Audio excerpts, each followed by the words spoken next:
Good morning.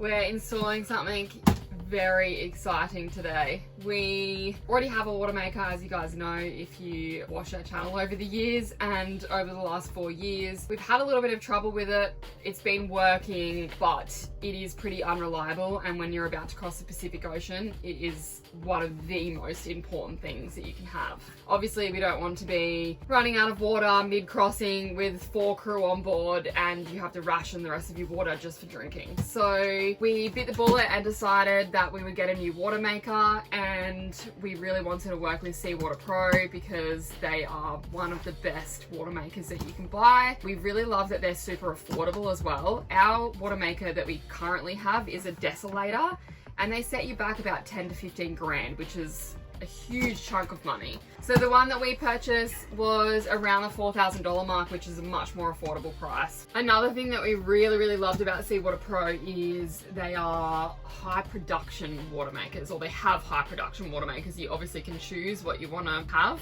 Our current water maker is 60 litres, but because we've been having trouble with it the last couple of years, we really only get about 40 litres out of it, and we don't have large tank capacity. We've got about between 300 and 350 litres, which is not huge, and so we have to use our water maker quite often to keep the tanks topped up.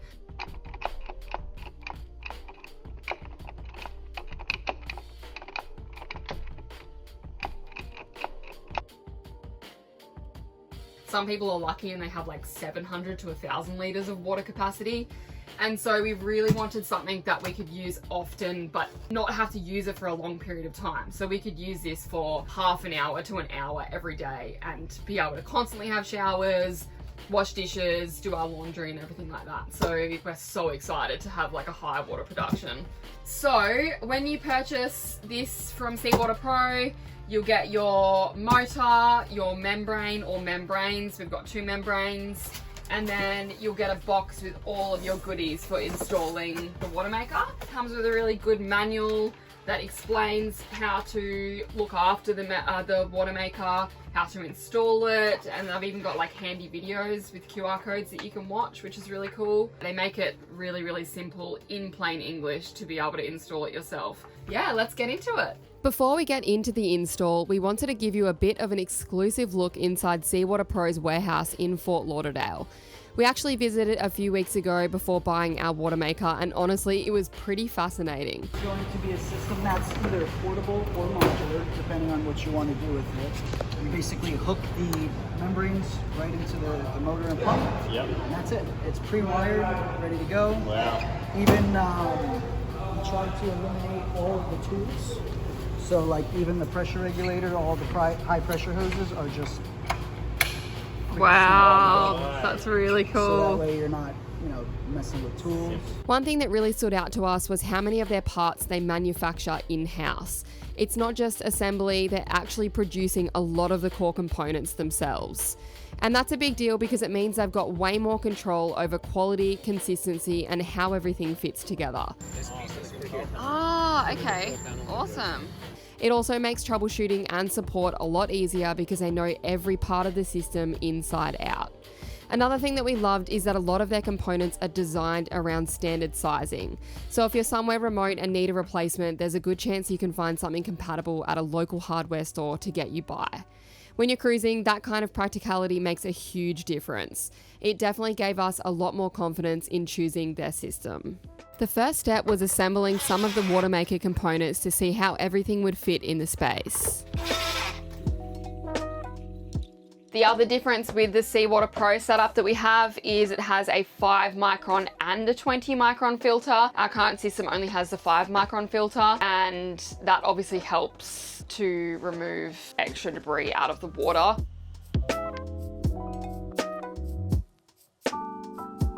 The question is Jason going to keep everything neat, or is he just going to have crap everywhere? Obviously crap everywhere.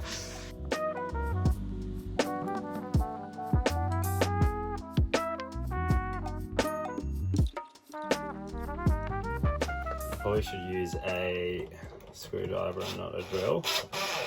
But Just to make sure you don't crack anything. just don't go too hard on it. Yeah. But I am really good at drilling things. Yeah, we do a lot of it. Hey, hey. Wink, wink, wink, nudge, nudge. So basically you're just getting all of the components together. Yeah, kind of, just to see how much space we've actually got. Yeah, because I guess once like these kind of things poke out and stuff, you have more of an idea where it's going to fit first. That's a push line which connects to the control panel there. So yeah, that'll go into here. These are nice and handy, these little fittings. It's literally just Push in. plug and play. Yeah, And then that's crazy. Take them off. They don't leak? No, they're really good. Take them off, you just push down on that ring and... Oh, and it like exits it. See, it's tight like that, but when you push down, so it grabs loosens. onto it until you... Oh, that's really cool.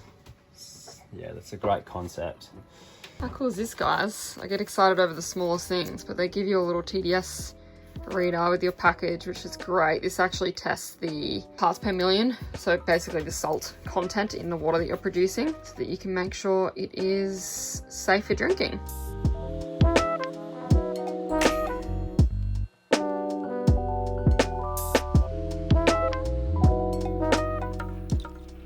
So, we can actually attach this high pressure pump, which is this here, to the motor.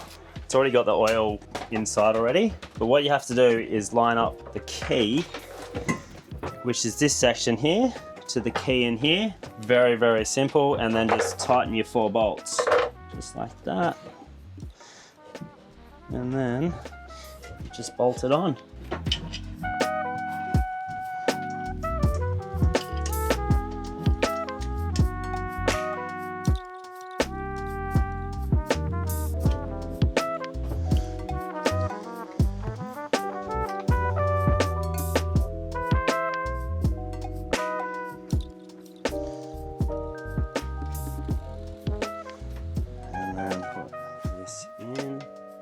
Oil dipstick.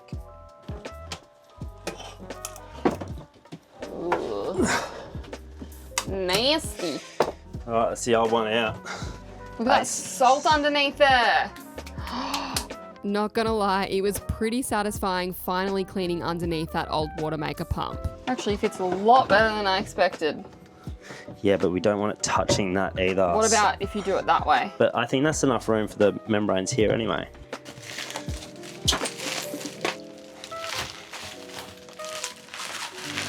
Yeah, we should squeeze that in there. So they fit, they're very tight, but they fit, which is good. It's just going to be fun getting the fittings on the end of them. We're pretty happy. Things are going pretty smooth right now, so when things go smooth... Jason's happy.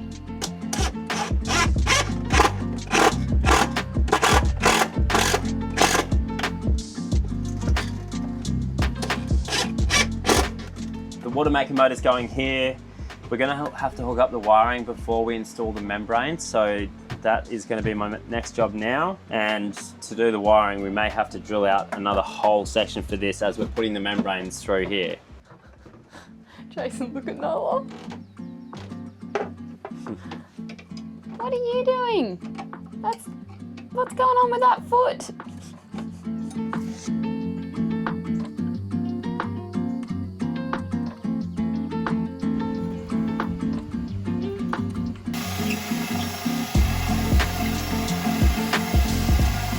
So it's set up for 110 volt at the moment, and we need to set the wiring up for 220 volts. It's got a diagram on how to set it up on the side of the machine here. Your brown wire is live 1 for a 220 volt system, your blue wire is live 2, and that's your earthing wire. So that'll connect directly to the machine. So yeah, slightly a bit different to the 110 volt system.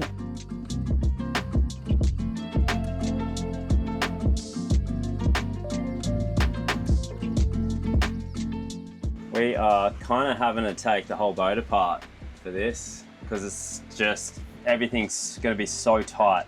Because the new membranes are slightly longer than the originals, we had to find a new spot for them, which meant drilling a few holes in our undercouch storage.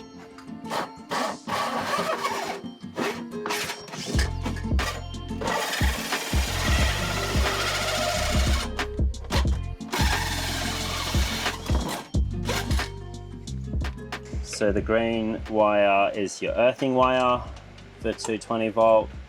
It's like a green and yellow wire, and that should always be connected to the earthing point on the machine. And you want to make sure that it's nice and snug. I've put a bit of heat shrink on it with a little lug. All right, we are all wired up inside here. So we've installed the motor, put the cover back on, and now it's time to stick the membranes in, see if they fit. I'm just looking at the manual to see there's a loop that goes to each membrane. There's a low pressure loop and a high pressure loop. And obviously the water's got to flow in one way and flow back out another way. So I'm just trying to work all that out now as we speak. So we're just attaching the high pressure side to the bottom membrane, which is flowing that way, and then the top membrane flows this way.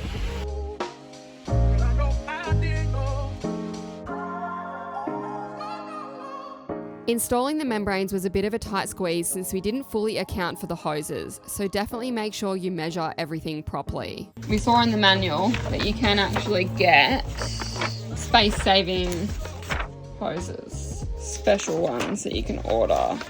So you can get these. So instead of a loop like this, it'll be like this. So maybe we'll swap ours out to that if we need to at some stage.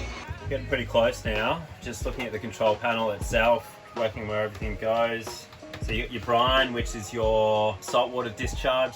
All membranes, watermakers have a brine discharge. Then you got your in, which is your freshwater in, your freshwater out. This is your boost in here. We don't have enough boost line to make it the whole way here. It's a bit loud out there. We've decided to move the control panel to the other side. It just makes life a whole lot easier. We've just put everything through to the control panel, and we're just doing the last little bit. So I have to run the booster pump to the control panel and the AC wires, and then should be done. So once it's all up and running, you are meant to give it a freshwater flush through the membranes for 5 to 10 minutes, and then you let that sit for at least 6 hours before you use it. And then I believe once you start running the water through, you shouldn't drink any of the water that comes through for the first 30 minutes. So obviously you could put that into your tank if you wanted to, but you just can't drink that tank water. You shouldn't drink that tank water. So yeah, it might just be better off just to direct that straight out the sink, or use it for like some bucket laundry or something like that.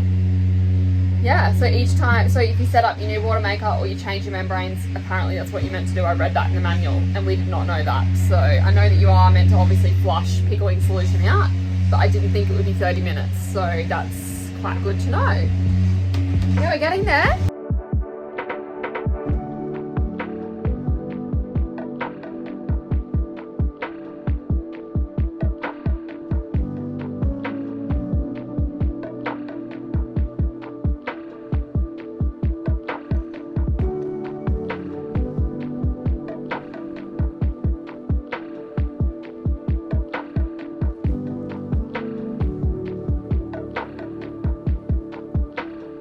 Once the control panel was wired, the next step was drilling a hole through the side of the boat for the brine hose.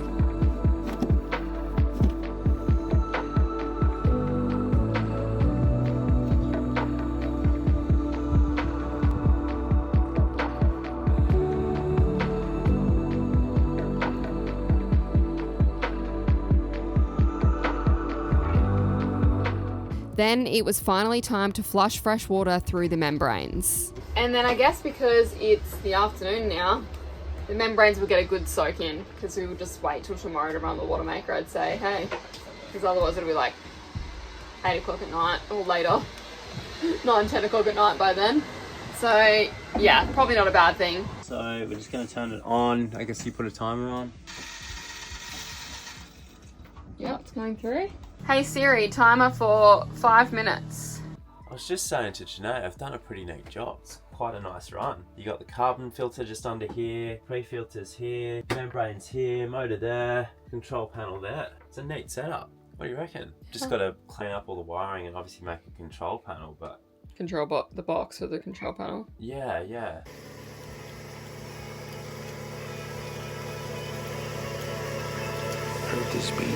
We have the working water maker. It's making nearly 40 gallons an hour, or 150 litres.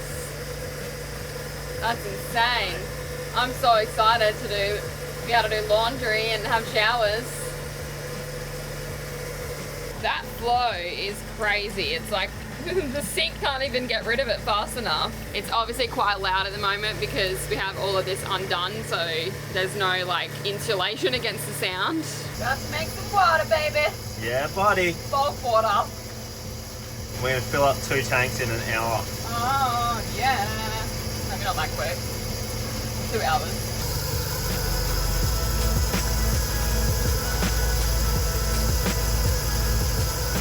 We're making bulk water. So excited to have a shower. 160 litres an hour. I feel like I'm going to be able to actually have a normal shower without having to like freaking turn it off straight away every time I'm like doing something and like feeling guilty for being in there. It's amazing. How it's all wide. It's not going to show it on here because we've got the generator and stuff going, but it uses about 850 watts on the AC side and then about less than 100 on the DC. I reckon it uses between 75 and 85 amps, which is a decent chunk, but you're putting in 160 litres an hour, which is incredible. So our old water maker used to use about 60 to 70 amps and it only used to make 40 litres. So we're 40 to 60. we're doing 3 to 4 times the amount. Yeah. And only minimal amperage more. Yeah. So, and you're not having to run it for as long. Especially if you can just keep it topped up every single day. You could only probably have to run it for half an hour every day, kind of thing. And the noise is only the generator going at the moment, so just ignore our noise. Yeah. It's not just the water maker, we do have the generator going. We're a bit low on power at the moment. Very cool. We have lots of laundry built up because obviously it took us a couple of days to get everything installed and we were fairly low on water before that. So we got lots of laundry to do. Going to have a shower. Oh, I might be able to even rinse the deck down later. We ended up making a simple backing plate for our control panel, and just like that, our new Seawater Pro water maker install is finally complete. And wow, what a difference she's made these past few weeks, supplying us with the most important thing for human life: water. Another big upgrade for Escapade and one more job ticked off the list as we get ready to cross the world's largest ocean. If you're thinking about a water maker, definitely check out Seawater Pro. We'll leave a link in the description below. They're doing some seriously innovative things and we're proud to have one of their systems on board. This is our patented pressure regulator, and what this allows you to do is it allows you to leave the pressure set for 800 psi and still rinse the system at 40 psi. Right. It has a self-purging, if you can see this little slit here on both sides. Yep. This is what allows the system to purge all the air or to rinse itself without having to back off the pressure. Okay. Because if we didn't have these slits, this will perform a perfect seal against the surface, and then it will never allow any water until you get to 800 psi. But with these patented slits here, we allow the air to purge and self-prime. Oh, that's awesome. So That is another amazing. thing is if your boat comes out of the water and then you gulp a bunch of air, this air will actually purge instead of shutting the system down and causing damage. Make sure you subscribe if you haven't already as we wrap up a few more exciting upgrades on Escapade. Then finally raise anchor, say goodbye to the US and set sail for South America. It's going to be a wild ride. 52 knots we just saw. I'd get on a plane right now and meet the boys there, I would. That's how I'm feeling right now. This is how desperate we are. Cut up a pair of Jason's old shorts for material to patch this motherfucker.